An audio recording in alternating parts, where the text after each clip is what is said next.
hopes and aspirations that we have as people, as females, as men, to truly be seen, known, and loved.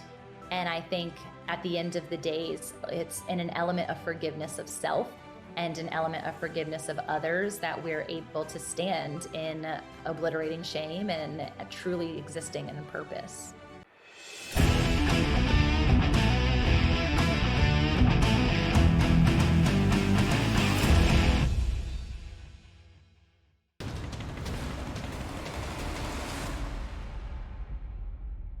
Thank you for tuning in to True Grit and Grace. I have one of my really good friends on the show today.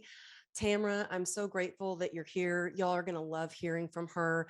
She's a thought leader, Christian coach, an incredible speaker. She's a best-selling author. I have her book right here. If you're looking on YouTube, Always Becoming. She's got a top podcast I had the honor of being on called Fit and Faith. Podcast. She's got a conference coming up called Grow for God. She's got retreats. She does masterminds. I mean, there is nothing that this lady cannot do. And she has really healed her wounds and her strength has been renewed. And so I'm excited for her to share her story.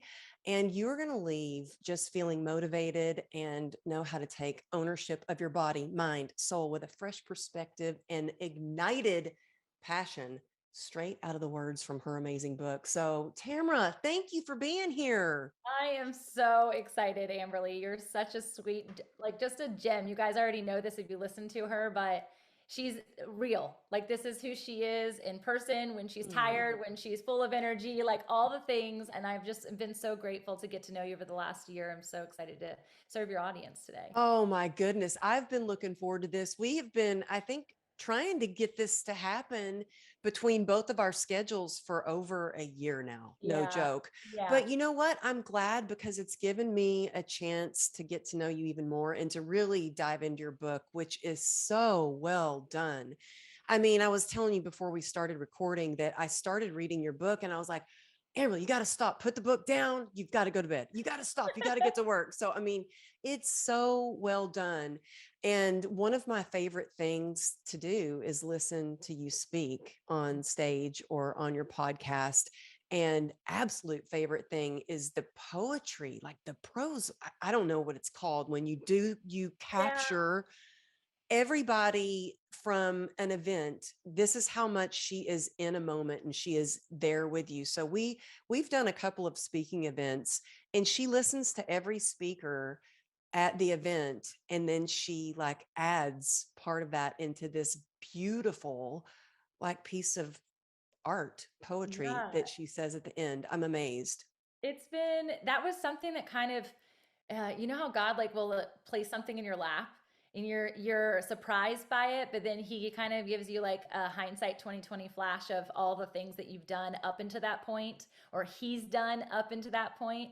And that's really where that came from. I remember knowing that I wanted to put something together I love experiential stage opportunities. I love when people get to really like feel like they're a part of what someone is doing. And so being at these conferences with so many brilliant people like yourselves, you're dropping mic drop after mic drop after mic drop, and then it's just done. Like when you're a speaker, you leave it on the stage, and yes, it seeps into people's souls, and it might be in their mind as a replay, or maybe somebody caught it on their IG live, or somebody's recording.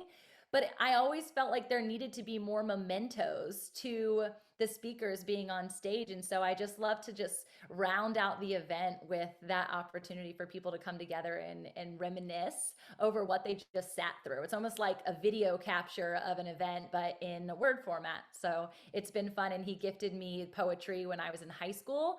Honestly, I was one of those like girls who started dating a boy who was very like emo. Does everyone even know what emo means anymore? Yes, and my daughter definitely will. Yeah, so he was so emo, and he was actually like a huge demise of my life, to be honest. But at the time, he was like all there was, right? The bad boy and the good girl kind of situation. And he would write me poems.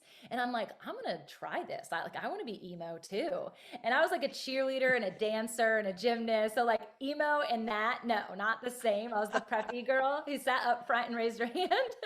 And so I started writing, and I'm so grateful that I chose to pick up a pen. And he was a really good influence in that one way in my life. And since then, poetry's been a way that I just can really communicate. And so while it's not often how people get to know me, it's something that they know as like an everlasting element.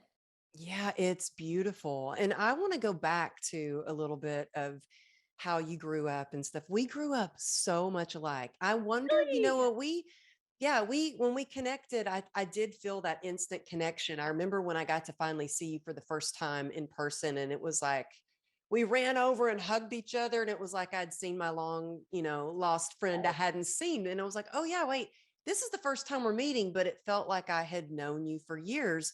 Then after reading your book, how, your dad worked out and drank um, egg white or eggs, raw eggs in the morning. My dad did the same thing. Oh, that's awesome. Yes, and that you were a gymnast. I was a dancer. I always wanted to do gymnastics, but I sucked. I mean, there was no gymnastics class near me, but so Yeah. I tried it on my own and I kept trying backflips and landing on my head. Maybe that's what's wrong with me, but I did maybe that that's it. too. I did that too. I should have probably stuck to dance, to be honest, because my favorite things about gymnastics was floor because I could dance, and the beam because I had that element of striking poses and dancing as You well. still do. I love it, girl. Come on. But vault and bars were like I was so terrible at, but I still get to dance, which is such an element I think of genuine understanding of your body. Right. I think that's what I love so much about dancing now is that it gets to show elements to who you are that people wouldn't otherwise see. And before it was very much about image or about my body being a sexual icon, maybe, right? Like as women, that was a huge element of growing up in the MTV era and at 17 magazine and all of those things. And now really embracing after motherhood and going through some hardship of my own and understanding where that was rooted and premised in. I now love to dance with my kids. I love to dance when I get up on stage. I love to just see a girlfriend and like do a little jig because I get to own my body as me and not for anybody else.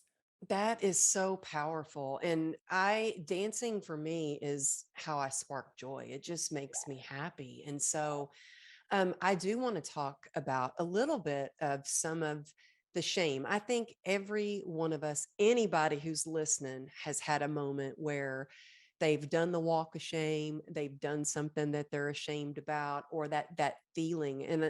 And I've heard that it's the lowest vibration or one of the lowest vibration on like the energy scale. And the top is being joy and love, but the lowest is shame. And, when you're growing up, I just like read some of the part where, your grandmother made a comment to you about, oh, you've gained a little weight. And, even though I had the same thing happen to me growing up, either it was, ooh, you're so skinny, or I was called names for being too skinny. But then as I went through puberty and started gaining a little weight, it was the opposite of, Right. you're too heavy, especially as a professional dancer. Like you Yeah. need to, I remember weighing 120 pounds when I moved to California, and I was 5'11. I'm 5'10 now. I'm shrinking a little bit, but I was 5'11, and I went into this agent and they told me I needed to lose 15 pounds. So I would have really I started to lose the weight and started to also get some borderline eating disorders as a result of that. But it's so hard. And I've got, two daughters, and I'm very careful about what I say. I want them to feel comfortable and more than comfortable in their own skin. I want them to not ever feel that shame or anything. And so, can you take us through like some of c- the shame, and how do you process? Like you went into fitness training, and I didn't know that about you, that we Yeah. were both fitness trainers. Yeah. And you didn't have such like you weren't that crazy about relationships with women. And Yeah. now to look at you, no one would ever guess that. So can you take us back through your childhood a little bit about, it's like you were a different person, and talk about some of the shame that you carried, and how did you as you say, obliterate that shame. You just like got rid of it. How did you do that? Yeah, I think to premise it, because shame is sometimes people will be like, oh, I don't deal with shame or I don't have any shame. And I found that it's just that they don't know the definition of shame. And so let me premise it on the fact that there is guilt, which is the I have done something wrong, and Hmm. shame is the I am wrong, right? There's a difference in that. And so whether you have chosen to do something wrong or something has been done to you, both of which are a part of my story, shame is the underlying, that low energy field that you just sense this about who you are. And it doesn't feel like worthiness comes from a lack of, knowing or confidence, which is generally rooted in shame.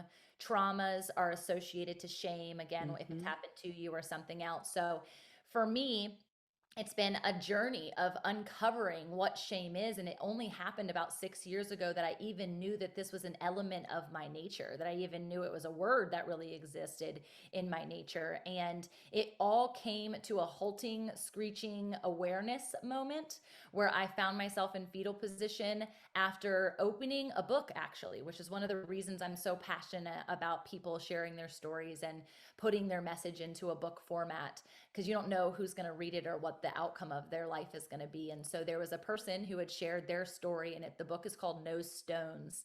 And ironically and oddly, it was about sex addiction. And I remember when my therapist gave it to me. Now, at this point, I was married with 2 kids. I'd been married for about 4 years at the time. And I had 2 babies under the age of 2. And she said this while I'm sitting next to my husband in a therapy session, like, do you have any, worries or issues with like sex addiction? And I'm like, no. And my husband's like, dang it, I wish she did, right? Like, what's going on? I don't understand what's happening. And so I was like, no, not that I know of. Like, I can count how many people I've been with. So that doesn't feel like an addiction, right? And Uh-huh. so she said, I want you to read this book. And so I started reading it. About chapter 2 to 3, I fell to the floor. And Wow. I had a wave of suppressed memory and suppressed emotion, and just overcome me. I could see exactly where I was. I know exactly what happened. I remember what I was wearing. I remember what the weather was like. I remember what this person said. And I was sexually abused by a kiddo who looked like a grown man in body and stature. He was about 13 years old, and had a mental handicap. And so the word retard was, what people would refer to him as. It wasn't Down syndrome, it wasn't any of these other elements, but he just mentally was not stable. He was about the age 3 or 4, and he was obsessed with the Three Stooges. And I remember him silencing me with his finger, like the Three Stooges would, and like shh, that suppression of voice. And so all of these elements, I was 3 years old when that occurred, were trapped inside of my tiny little body and my mind. And I was then a little bit later exposed to pornography in a game of hide and seek where I stumbled upon a bunch of magazines. And then cyber sex, and then all these other things unrolled and unraveled in my life where I, like I just said previously, had my body because I thought it was a tool for men, and it was nothing to do with me or my ownership or even God's gift to me. Even though I considered myself a Christian, I didn't know the beauty of humanity at that point. I didn't have a relationship with God. And so slowly but surely it just wrapped up in my identity, to the point that even when I got married, I was not comfortable in my own skin. I didn't really know intimacy the way that I know it now.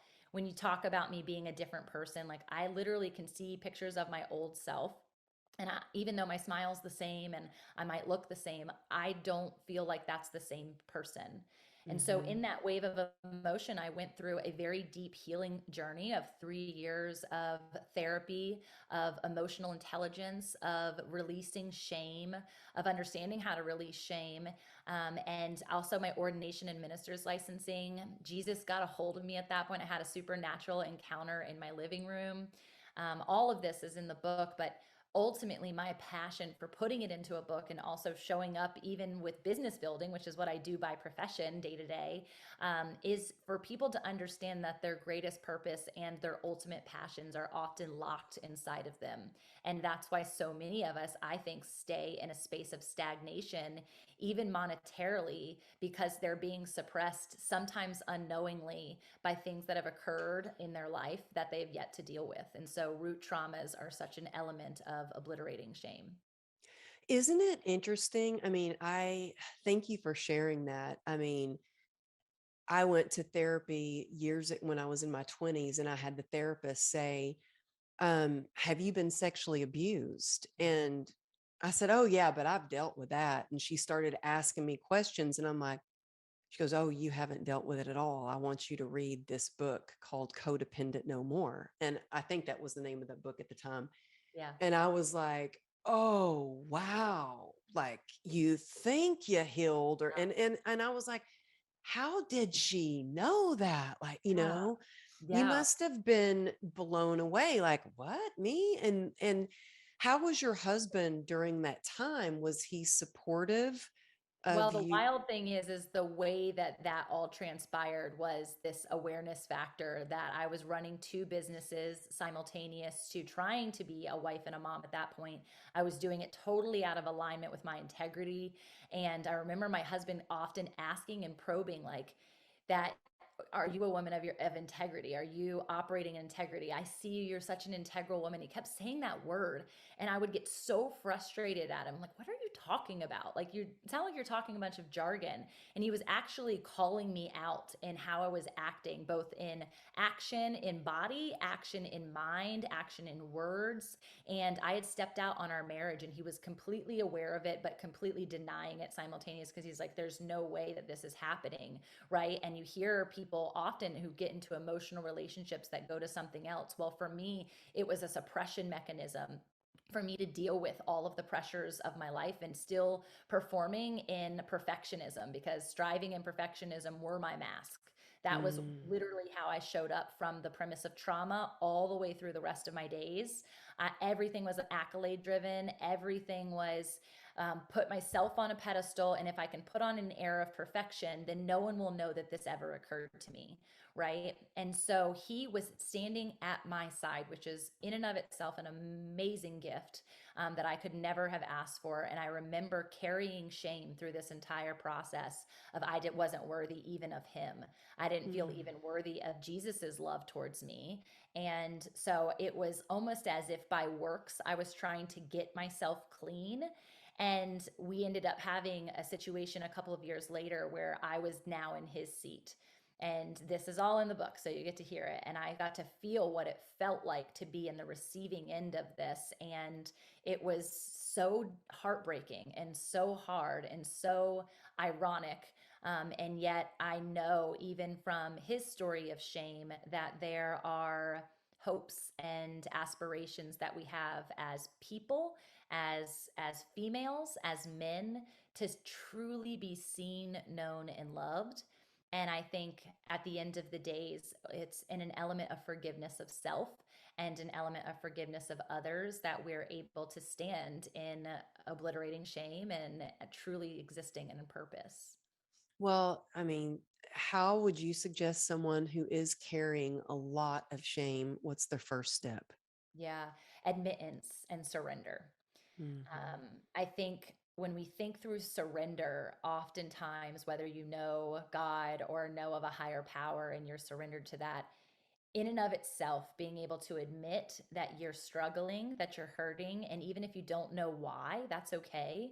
But surrendering to yourself and to the path.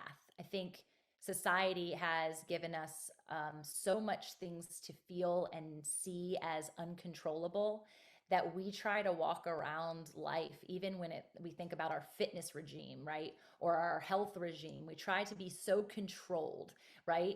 Like, you should eat 6 small meals a day. Just kidding. You should not eat breakfast. Okay, just kidding. You need to eat just meat. Wait, just joking. You need to do just vegetarian. Like, there's Yeah. so many rules that exist. And so therefore we try to control because we're looking for an outcome. And surrender is letting go and letting God. And so I finally got to a place of surrender, and I encourage that for so many people because the release that comes on the other side of that is more powerful than anything that I think we can do, even from an element of grit, right? Like, I love the name of your podcast, but if I was to unpack what true grit means to me, it'd still be surrender first. And that's why I had to add the grace. People ask me grace on the end because it's God's grace. Mhm. It's the grace that we give ourselves. And I love, and one thing we'll get into is this whole hustle culture that you talk about. And that was me, and probably a little bit of you, especially if you were a gymnast and then a trainer and then, running these businesses. It's like, you just got to go, go, go. You got to hustle. You just have to. And I remember, just going until I would end up in the emergency room. Yeah, for And real. and still now, sometimes I'm like, oh girl, I need to slow down a little bit, need to slow down because I love going fast. I Yeah. love, and so, but yes, surrender for sure, which seems very out of control if you're a control freak, like me. I have kind of been able to surrender a lot, but luckily I have a sponsor and a mentor that they remind me. How important is that for you to have a community of like-minded people around you, or a coach or a mentor? I mean, it is inevitable that if we don't, we end up being in a space of isolation. And surrendered and isolated leads to suicide. And I just raise my hand that I can say that so boldly because I was literally spiraling out to a place of constantly thinking about me not being here, even with two babies, even with a beautiful husband, even with all of the blessings that were literally around me from a family and friend perspective and talent. Like, I knew I was talented, but I knew that none of it was being used for what I could have been using it for. And so, community, whether it was my therapist, whether it was the church that I walked into, and y'all, I didn't go to church regularly when I had that supernatural encounter with Jesus. Literally, I saw his face. He said three specific things to me that I'll never forget. When I get to close my eyes and just bring myself back to that place, it gives me so much peace because in the midst of my muck, he said, "You are fully seen, you are fully known, and I still love you." And that still was like, wow, I can give it all up because at this point I feel seen, known, and loved. And that was something I had never felt in my entire life. But my husband and I knew that we needed support and we didn't know where to go. We weren't with our therapist at this point. We just were like, anywhere that we can check in, basically. I remember actually Hmm. looking online to check in somewhere, but I didn't know what was wrong with me. And anywhere that I looked for facilities, quote unquote, to go somewhere for women's rehab, again, I wasn't addicted to pain meds. I wasn't addicted to alcohol, and that's been, crazy backstory to that in my family history. But I didn't know what to look for, and all of them were astronomically priced. Not to mention, I would be going away from my children, which I didn't Hmm. want to do. I want to be a good mom. I want to be a good wife. I want to even be a good entrepreneur. And so, community, we stepped into this church that we didn't know, but my husband remembered like back in the day. And you've actually got to meet the pastors that were there on greeting us. Morgan and Anthony were at EYA this past time. And I walked into he was an associate pastor at that church. He was the children's pastor back in the day.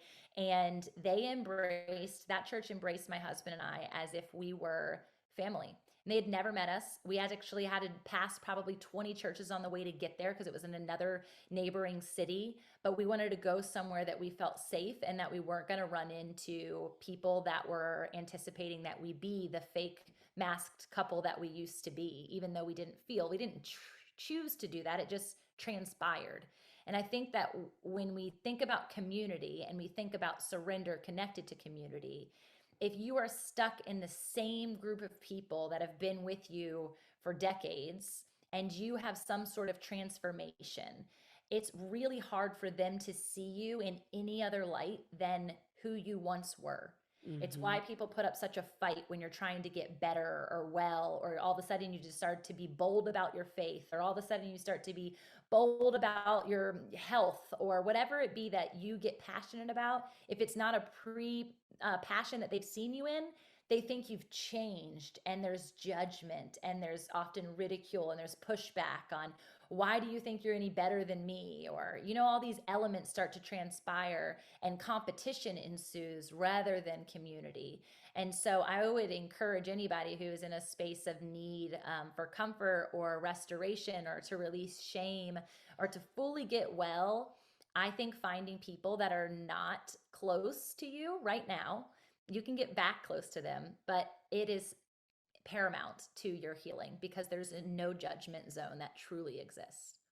I think so. I think that's why it's sometimes easier to talk to a therapist, Yeah, exactly. a therapist. But when I moved to Texas, the things that I knew for sure that I had to find right away was number one, a barn for my daughter so she could be around horse crazy girls that were like her, Yep. a church Yep. and a sober group. Like I Yeah. needed my sober soul sisters, Yeah.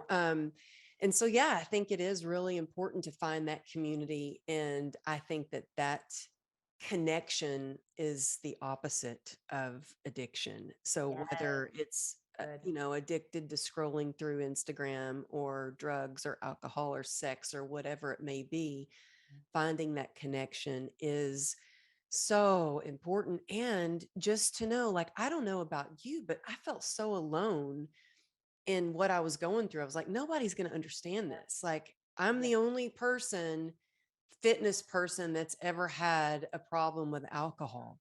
Yeah. No, there's a lot. There's a Yeah. lot. There's a When lot. Oh my gosh, when I went to my first meeting, a nun, I sat beside a nun. I'm like, okay, if there You're like, can be a nun that has a drinking problem, then okay, me too, yes, you yes. know?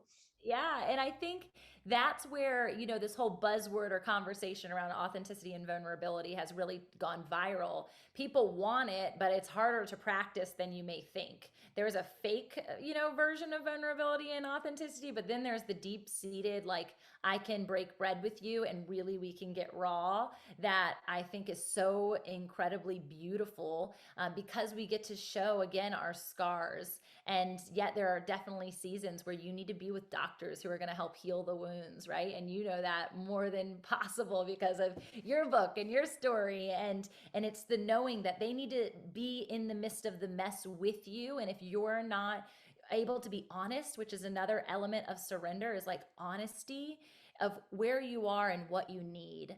And I think if we can get really honest with ourselves, then we're capable of being vulnerable with other people. And that's where that community connection piece with women came into play. I was constantly seeing myself as a competitor. And I think with gymnastics, it's a singular sport, right? Even though there's the team element as well, I constantly had this like, I'm faster, I'm bigger, I'm prettier, I'm smarter. I had competition all the time. And so I just premised myself as a guy's girl. And I was like, I'm not even going to deal with it. I'm going to hang out with the guys. They're going to invite me everywhere. I'm going to be one of them. I'll bring the food. I'll still nurture. I still had that nurturing tendency as a female. I wasn't just like kicking back and with beers and burps, right? But I was existing with as a guy's girl. And yet I still had that really terrible connotation of my body is a wonderland, thanks John Mayer, but in the worst form of the matter. And so I still felt like I was a specimen in the guy's world. And I could imagine, if I've never been like a call girl or a stripper or any of those things, but I could imagine that there is that element of yearning inside of them where they want to deeply be connected to women and not be seen as a specimen or an idol. And yet they're pushing themselves off because of how they've been exposed to femininity for so long. And so when I was able to finally come to terms with myself and with my femininity, I finally realized, like, this is the power of being a girlfriend. This is the beauty of being authentic with other women and them fully seeing you and understanding you, and also knowing what you need. And we're so good as women knowing what other women need because of what we need. And so sometimes we're a better friend than we are a friend to ourselves. But I've never had a guy friend be the kind of girlfriend that even you've been in such a short period of time, because they just don't get it. They don't look through the same empathetic lens. And so it's amazing to be connected to women like yourself. Oh, yeah. Thank you. And it felt so good with you just when we were speaking at this event, in Denver, to be Yeah. able to kind of, off stage, just connect and ask questions and not feel so alone in these thoughts that we had. We were both thinking like, wonder if she's Yeah. thinking the same thing. Yep, I'm thinking the same thing. I'm like, woof, Totally. thank God I'm not the only one. I mean, Right. it just Yes. feels good when you can connect and when you have, and I was a tomboy, because I grew up with a bunch of brothers, and I mean, I have one sister, but she's a lot younger. And I just loved being out in nature and doing riding dirt bikes and everything. But I have always loved women and being around women. And when I thought back to it, when I was, oh gosh, I think I was about 6 years old, maybe, I had a club and it was called the Super Chicks Club. And I saved up my money, all the money I got for my birthdays or Christmas. And I had these shirts made with these cute little fuzzy chicks on them. And it said Super Chicks. I was the president, and we would meet, me and my cousins would meet in the hen house at my big granny's house. And I don't even know what we would talk about, but probably, how we were just going to like take over the world. But there is something powerful when women come together and support each other. Yeah. What would you say to women who have a hard time building those authentic relationships with other women? How do they start? Oh man, I always go back to this flashback of I got what is called a snap bid for a sorority. Are you familiar with sorority lingo? So No, because I I didn't go to didn't. college. Oh, okay. So I didn't rush, which is like the traditional way to get in. You usually have to do this like 1 to 2 week like grooming period, and then if the sorority likes you, which that alone seems wild, but you're basically looking for a community that you feel suited to, and they want to court you back. All girls, right? And then they give you an invitation to be a part of the sorority. Well, I wasn't allowed to do that. One, because I was an RA at the that year, and you're not allowed to be an RA and rush. So I got a snap bid, which means you don't have to go through the whole process. You don't have to go to any of those events, those silly things that they do, and they just give you an invitation.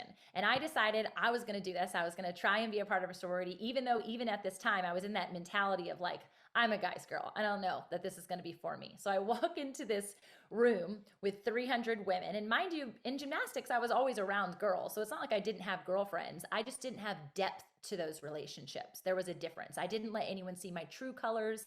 I just hung out with them. And so I Hmm. walk into this room, there's 300 girls, and I'm like, nope, nope, nope. There was people crying with other people. There was people laughing and like having a good old time. And I just had this massive conflict in my spirit, only because now I know I needed that. I needed to be real and raw.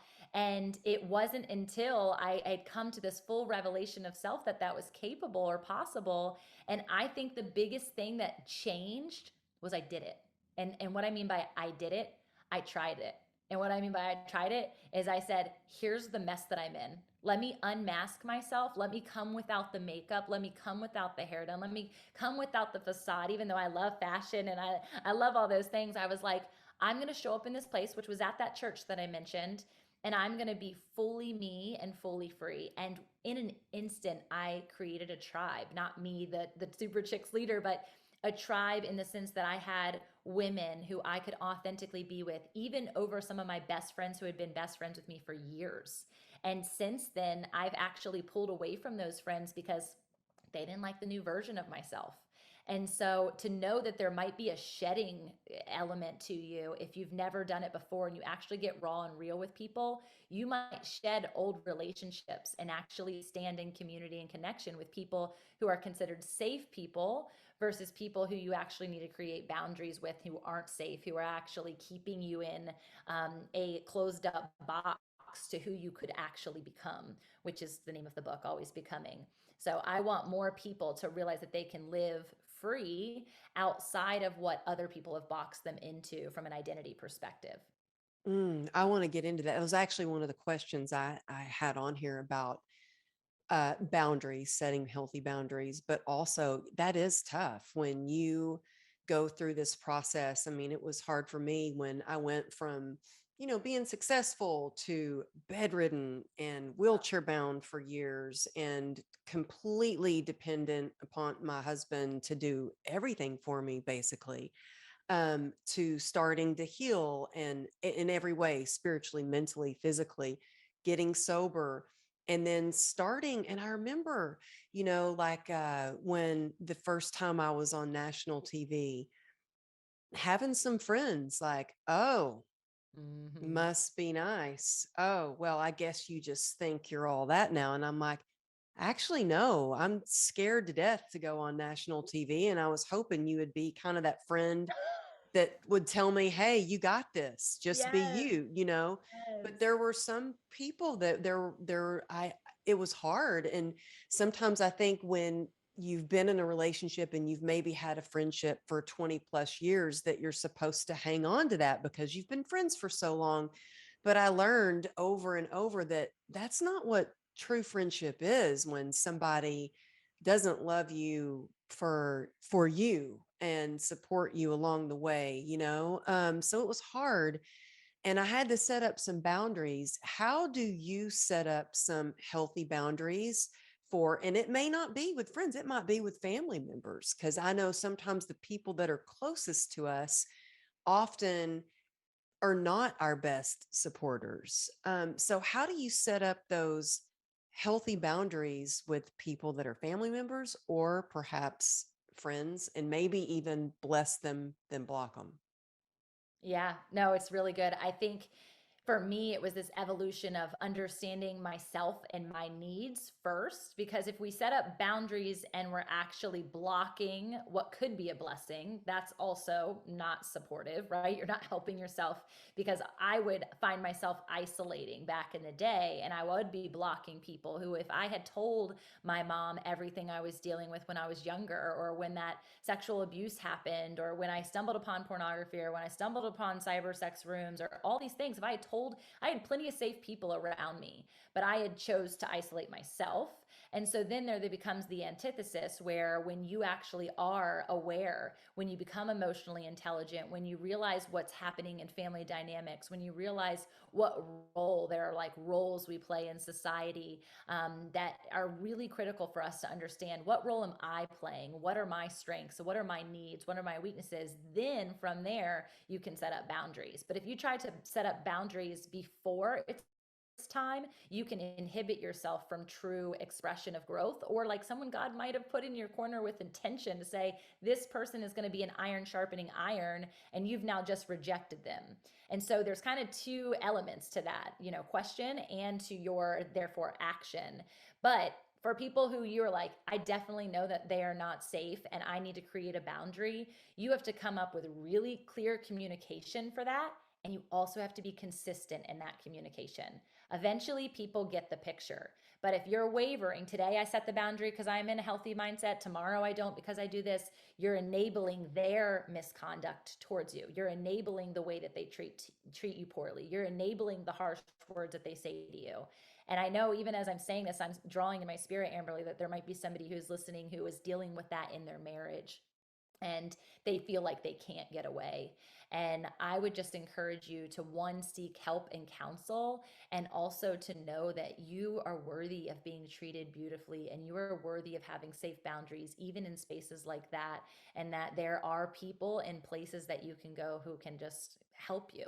And so I felt that, and I'm like, I don't have a direct storyline connection to that, but I do know that I've seen people emotionally abused for decades, and it has Mm. created not only trauma to their mindset, but trauma to them physically.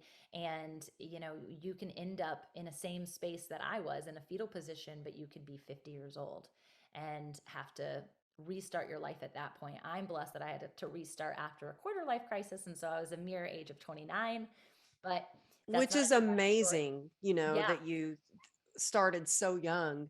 And thank you for sharing that. And I remember one time I had a therapist, I was going on and on about this boyfriend that I was dating, and he did this and he said this, and she said, you teach people how to treat you. And it That's was right. like, whoa. So I never forgot that.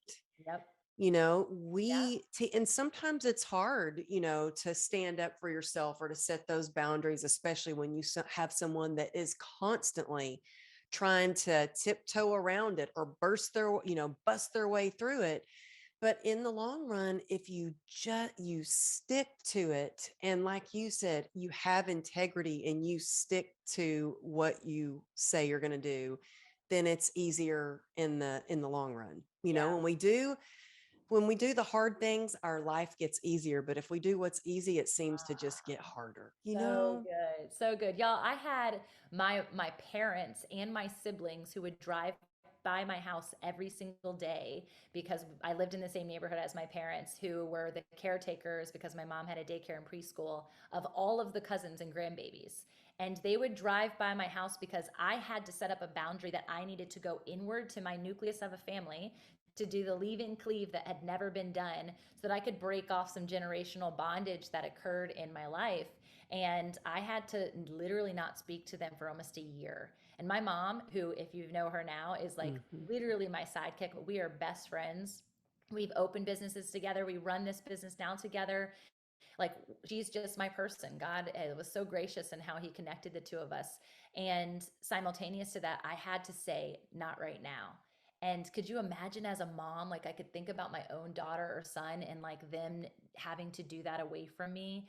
And I mean, it's just heartbreaking to think of. And yet, simultaneous to that, our bond is that much stronger now because she didn't understand boundaries. And that's a huge element. Most people who hate boundaries just don't have them themselves. They don't know boundaries. They've never set them themselves. They don't respect you for it. But when people who know boundaries understand your boundaries, like my people who know if you text me after 8 o'clock, I'm not responding, but I'm going to text you at 5 a.m. if you were to text me at 8 p.m. because I'm sleeping, I'm with my family, I'm not responding.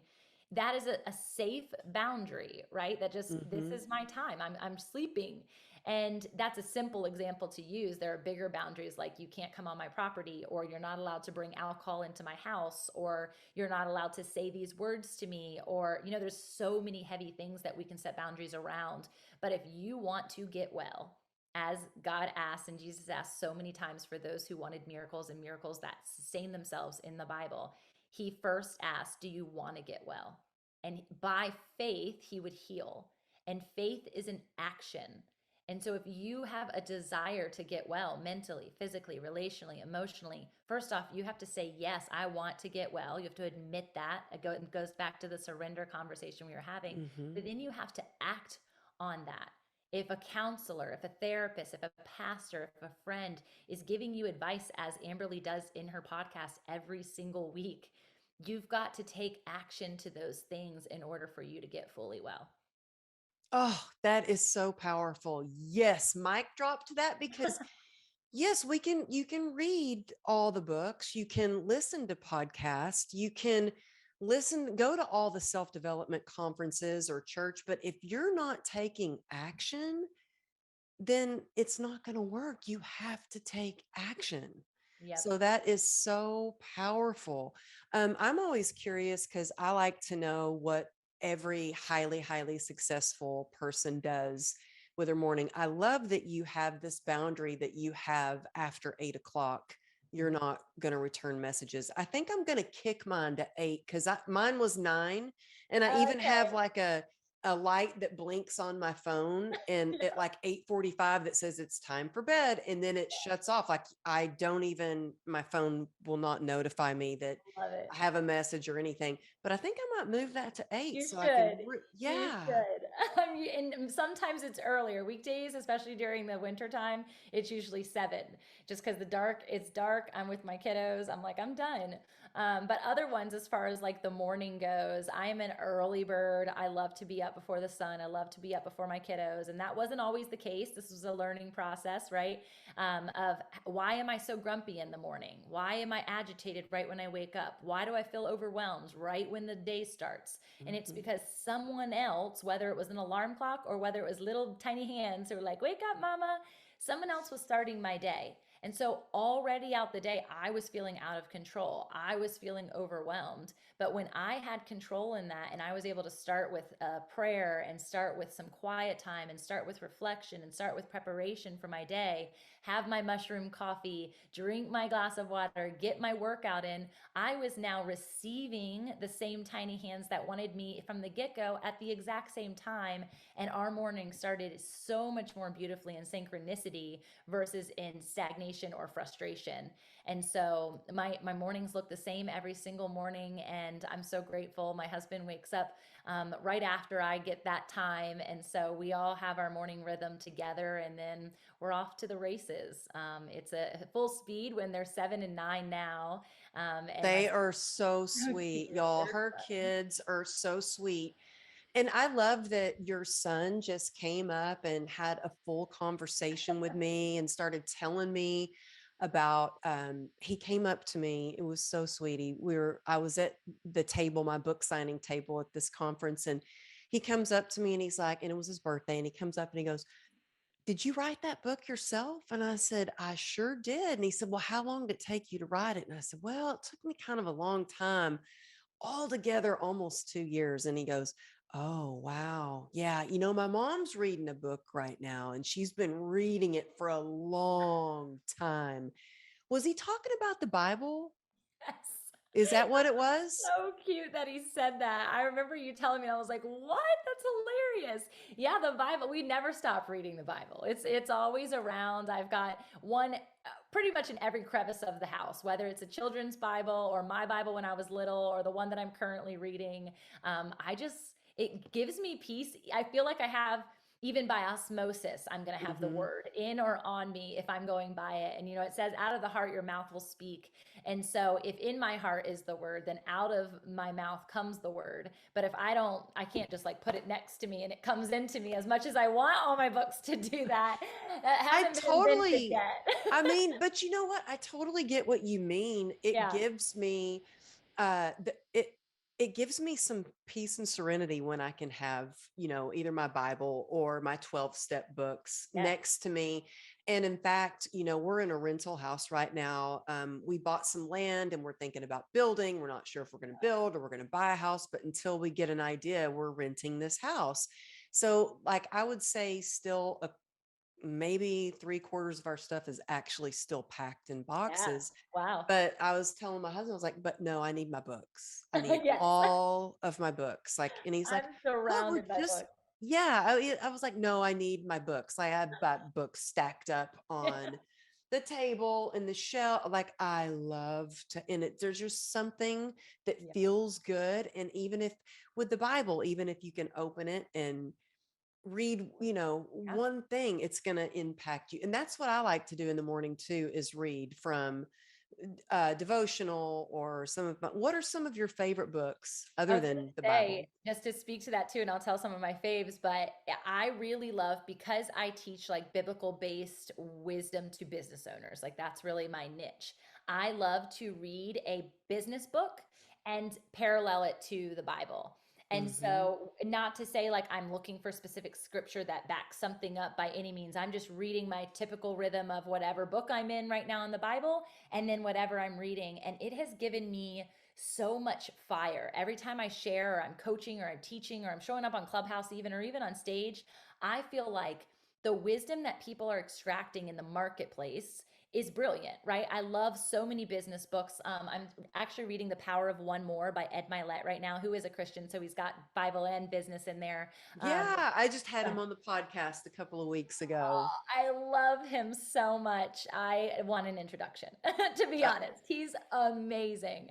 And his book is so good. But when I do that, and when I've seen anybody who has taken that piece of advice and applied it, so it's like 10 pages of a regular book and whatever you're reading in the Bible, you have so much more fervor because it's premised on truth. If you're a believer, like you're like, this is so sound. And you have an element of discernment towards what it is that you're reading, even from a business perspective, right? I think it's really mhm. powerful. So other books that are some of my favorites, gosh, I have so many. You're putting me on the spot. I love I love Jim Quick. I love the one called Limitless. He was teaching about how to read and learn faster, right? I think we all want to read more, so that's a good Yeah. thing. I'm looking over at my shelf. Gosh. Yeah, it's funny. I just was at this PR company last week, and when I walked in, they were brilliant, by the way. They Yeah. had all these videos of True Grit and Grace podcast episodes that they had pulled off of, I guess, YouTube or something. Yeah.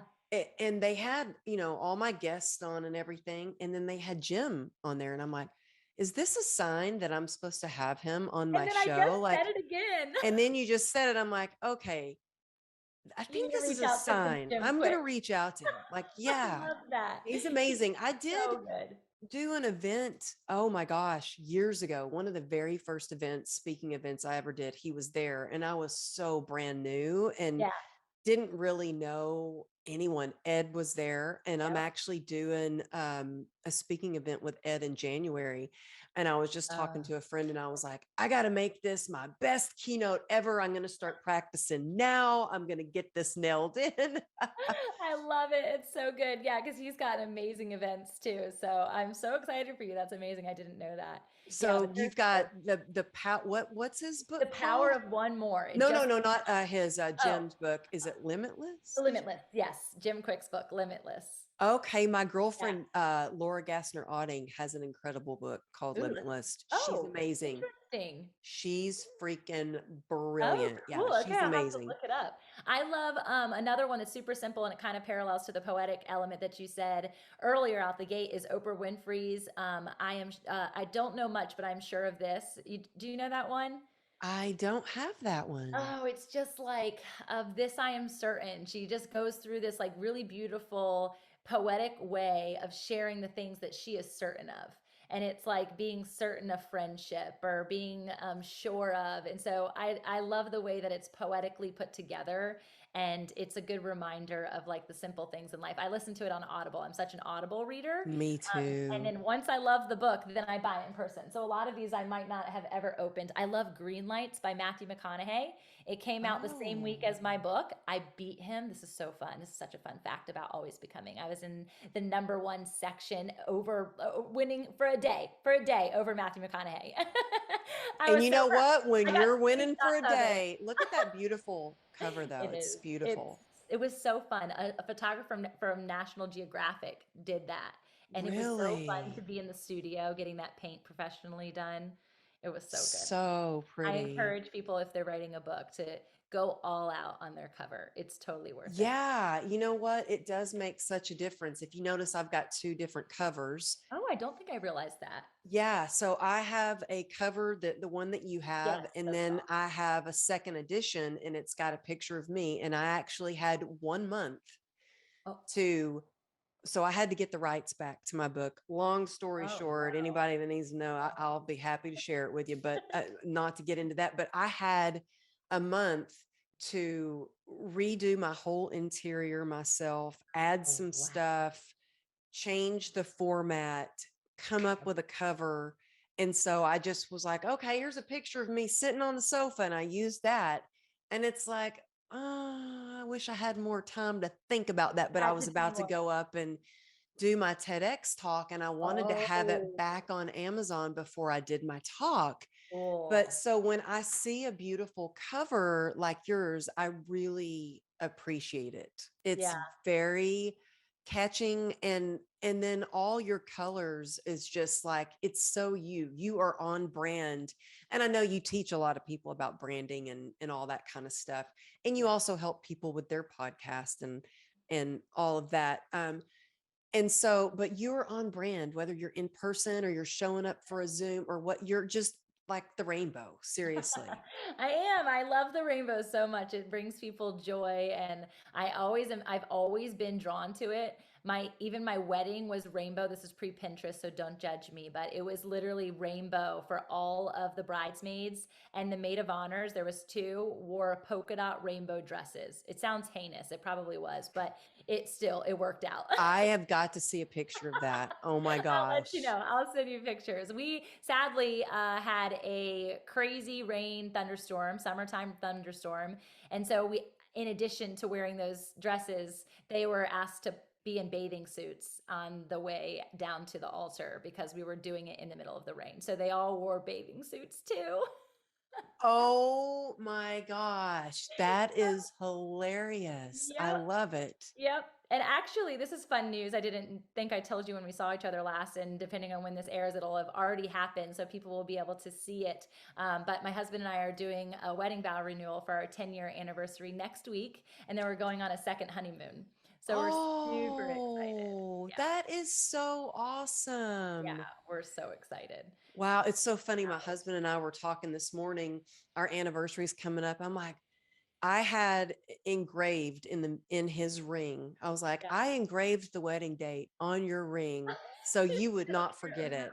And remember. I'm always like, our anniversary's coming up, right? Like, oh yeah, it's the 21st. And then I was like, how many years is this? And you know how I remember is how old Ruby is. I'm like, she was born a year after we got married. That's how I always remember. That is So exactly me. Are you July 21st? yes, Me too. And my son was born a year later. That's how I know how old and how you long we've are been together. kidding. That is so funny. That's awesome.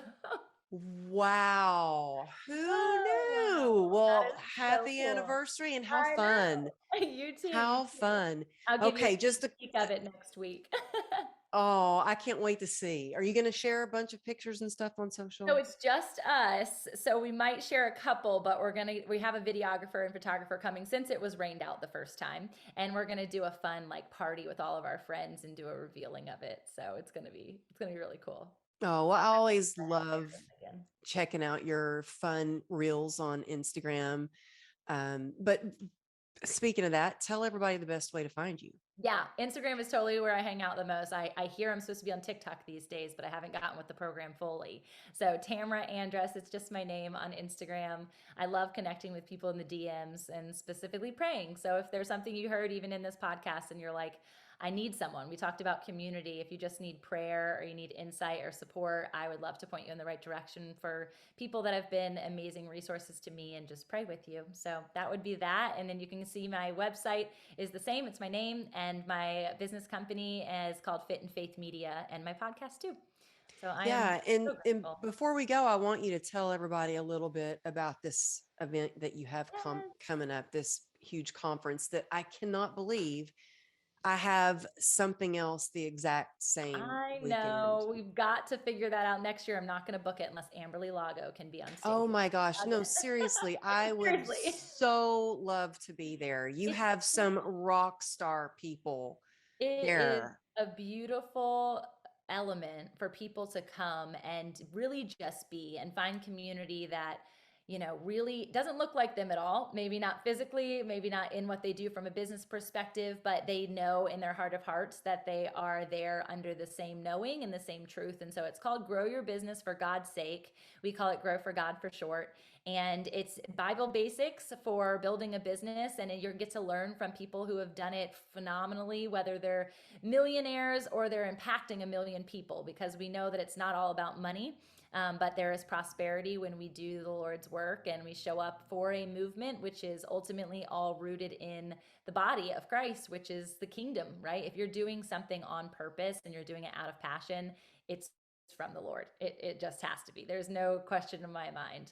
And so I love the incredible speakers that are coming together, are world class, Yeah, and who are some it of the really feels like speakers? family. We've got Patrice Washington, who is incredible. Do you know Oh, I Patrice? love Patrice. She's I've a actually had her on the firecracker. podcast and we did a podcast. So she's amazing. Yay! She is. They call her the money maven. And so she's one. We've got Tim Story, who you might I know as love Oprah Tim. Winfrey's coach. He's Yes. been on the show. Y'all can look up that Yay! We episode. have so many similar posse people in our group. I'm thinking of Travis Believes. Have you connected with Travis Believes yet? He's been on the show Look too. at this. I love it, Travis. So, yeah, so basically, we're having a True Grit and Grace conference November 3rd through the 5th. Come hang out with us. Amberly won't be there, but I will. Oh, I've got to figure out how I can be there. I seriously cannot believe, like, I just feel it in my bones that Yes, I, yes. yeah. You do. But I mean, we have over 25 speakers. I could go on and on about the incredible people coming together. I think one of my favorite people to mention is Anthony Hart and The Session, which is Morgan Hart, my girl, my creative everything. When you think about Rainbow, you can't just think of me. You have to think of the girl who designed that cover and designs the back wall that you see right now. But her and her team, they are a worship team that will blow your mind. Right. They Is she the one pastor and who worship wrote through it. your acknowledgement or No, so my forward was by Hope forward? Carpenter. Hope it will also be there. I'm glad you brought her up. Hope will be there. She will. Okay. Oh my gosh, I surround myself with I'm like, she's a firecracker. She's a firecracker. Y'all are going to be in for a treat. You're going to need to bring your fireworks sunglasses because it's going to blow your mind. Oh, and then one more question before we go. Have you thought about doing a book of your poetry? I have had this in the back of my mind for quite a while, and I am certain that it's going to come out likely as a devotional because of all the different genres of pieces. But it will 1,000% happen. I don't know when, but it's in the back of my mind for sure. I've got notebooks and notebooks of them, so to go Oh, back yeah. would just be a process in and of itself. I don't know. I mean, I could just imagine like this beautifully illustrated coffee table book. I'm just Yeah, saying. I don't I'm know. in. Preach it, girl. I'm ready for I it. Let's mean, go. because you're brilliant at it. You're just brilliant. Thank you. So yeah, you guys, you can find all the links that she has shared in the podcast notes. Check out her book. I highly recommend her book. Let me just hold it up again for you. Always Becoming. And check out her conference. I if there's a way I can be there, I will. And her podcast. I love your pod. You have amazing guests on your show. I feel so honored that I got to be on. Yes, But I just love the work that you do and the heart that you put into everything that you do is amazing. So thank you for taking the time to be on the show. And you know what? If there's something that really resonated with you, take a screenshot. If you're listening on your favorite podcast platform, take a screenshot and share it and tag us on Instagram because that's where we both kind of hang out. When I see that you've listened and you've tagged us, I share that. It means a you do. lot that you're here Yeah. listening, tuning in, but really go show Tamra some love and let her know you heard her here on True Grit and Grace. And thank you again for being on and sharing your heart, your hope, your wisdom. I love you, girl. Thank Really you. an honor. Love you so much too. Thank you for what you do. And thank y'all for tuning in. I will see you next week.